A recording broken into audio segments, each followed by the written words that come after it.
On Saturday, November 14th, the Million MAGA March drew hundreds of thousands of Trump supporters from all across the country. Americans are getting angry at what the media and the establishment has done to our freedoms, currently at the expense of undermining our election integrity.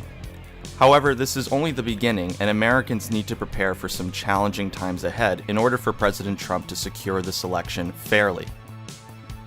The extent of voter fraud is so obvious that it's quite clear the Democrats never intended to hide this from the public, instead hoping that their mainstream media cohorts could help distract voters and demoralize Trump supporters. We did it, Joe. You're gonna be the next president of the United States.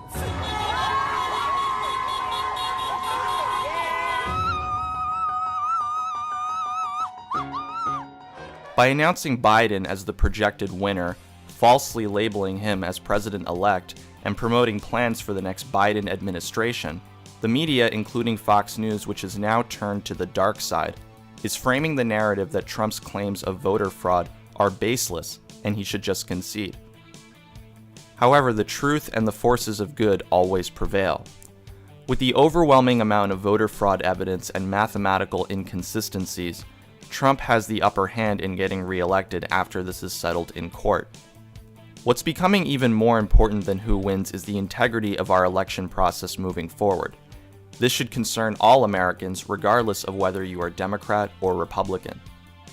We are not going to ignore the numerous instances of voter fraud caught on camera, statements released by whistleblowers and postal workers on mail-in ballots, and the recent evidence discovered by Sidney Powell involving the millions of Trump votes deleted on the Dominion voting system.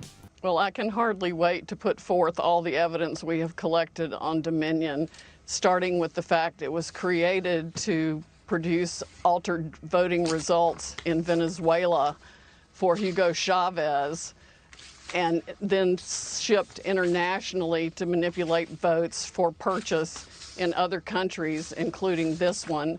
It was funded by money from Venezuela and Cuba, and China has a role in it also. So if you want to talk about foreign election interference, we certainly have it now. We have staggering statistical evidence. We have staggering testimony from witnesses, including one who was personally in briefings when all of this was discussed and planned, beginning with Hugo Chavez and how it was designed there, and then saw it happening in this country. As soon as the state shut down on election night and stopped counting, those are the states where the most egregious problems occurred. We also need to look at, and we're beginning to collect evidence on the financial interests of some of the governors and secretaries of state who actually bought into the Dominion systems, surprisingly enough. This is becoming a much bigger issue than domestic voter fraud. Another voting machine company called Seidel, also widely used in US elections, is located in Spain.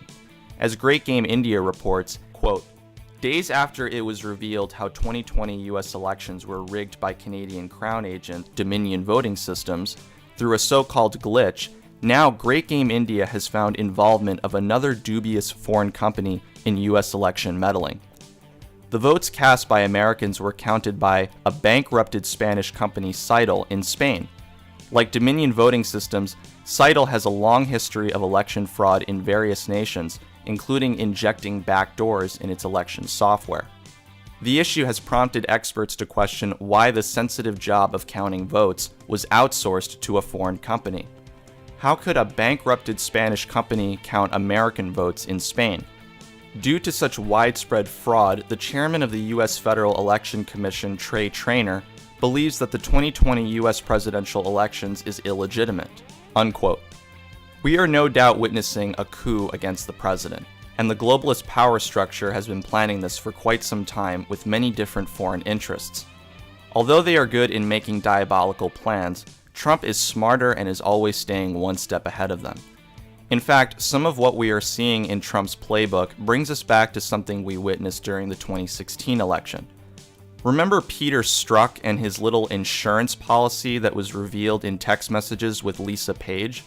This exchange was meant to convey that the FBI needed to aggressively investigate allegations of Russia collusion in the Trump campaign, with the help of the unverified Steele dossier and wiretapping former Trump campaign advisor Carter Page. The text that Strzok sent to Lisa Page on August 15, 2016 read, "I want to believe the path you threw out in former FBI Deputy Director Andrew McCabe's office, that there was no way he gets elected. But I'm afraid we can't take the risk. It's like an insurance policy in the unlikely event you die before you're 40. Oh my, how the tables have turned, my friends, because now Trump has his own insurance policy, except this time it's based on truth, not the fictitious narrative of Russia collusion." In a recent article posted on Natural News, Mike Adams makes a reference to something very important Trump did back in September of 2018. Executive order on imposing certain sanctions in the event of foreign interference in a United States election. Adams writes, quote, "In that executive order, which almost no one has covered since the day it was signed, President Trump declares a national emergency. That emergency is still in play to this day, and the 2020 election was conducted under this state of emergency, which is a crucial point to understand what's coming next." Unquote. In the EO, the president also states that people and organizations located in part outside the US are known to be able to interfere in or undermine public confidence in United States elections, including through the unauthorized accessing of election and campaign infrastructure, or the covert distribution of propaganda and misinformation. And yep, you guessed it, all of the major media organizations have been caught under this emergency declaration of foreign interference in US elections, aided by complicit corporations on US soil. The EO further states that this constitutes an unusual and extraordinary threat to the national security and foreign policy of the United States. Why is this relevant to the election fraud we're seeing now? Because Dominion Voting Systems is foreign-owned, a Canadian company. Scytl, which is connected to George Soros and the Democrats, is a Spanish-owned company. These voting systems are now making the election theft into a foreign interference issue. Some of these servers for Scytl and Dominion are offshore in places like Germany, Serbia, China, and Venezuela. This is foreign interference on a massive scale. Trump's 2018 executive order gives the DOJ the power to seize all assets of individuals and entities who have, quote, directly or indirectly engaged in, sponsored, concealed, or otherwise been complicit in foreign interference in a United States election, unquote. That would, of course, have to include CEOs and journalists from big tech and the mainstream media. They are all complicit in gaslighting America and covering up the massive foreign interference that just took place. Adams writes, quote, "Trump has already won this election. Once all the evidence is compiled and presented, President Trump merely needs to declare the entire election to be null and void as an artifact of a failed foreign coup attempt against the United States, aided by treasonous operators inside the Democrat Party and certain dark corners of the intelligence community, CIA, FBI, etc. The American people are with Trump, including many Democrats who are now sickened by what they witnessed take place with wholesale left-wing election theft.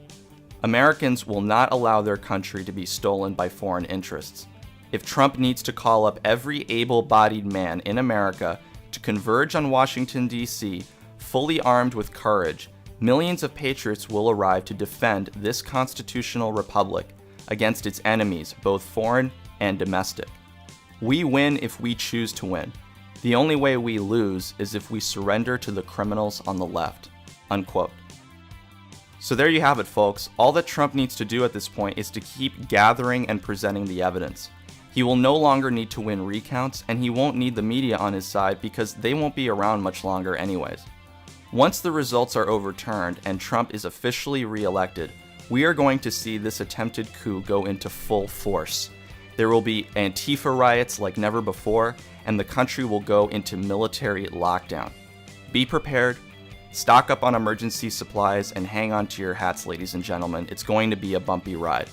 We must defend this nation at all costs.